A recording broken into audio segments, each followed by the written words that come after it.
नमस्कार मो नाम ज्ञानरंजन बेहेरा मु पीएचसी नोडल विद्यापीठ अध्ययन करुच्ची मु नवम श्रेणी छात्र अटे। मु दृष्टिहीन व्यक्ति एक स्मार्ट स्टिक प्रस्तुत करी।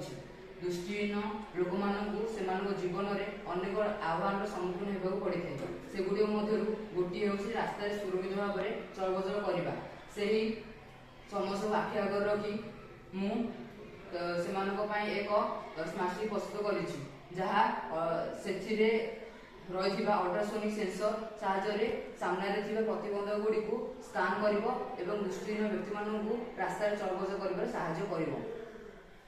देखो यह एक स्मार्ट स्टिक रही अल्ट्रासोनिक सेंसर एक उच्च आवृत्तिर शब्द प्रसारण करे तापर शब्द प्रतिध्वनि संकेत ग्रहण कर पुनर्बार प्रतिफलित होगापी समय गणना करे।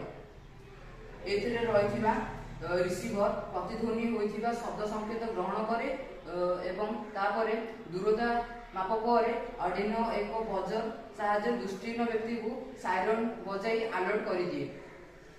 चलो देखा यह किपरि कार्य करुछि।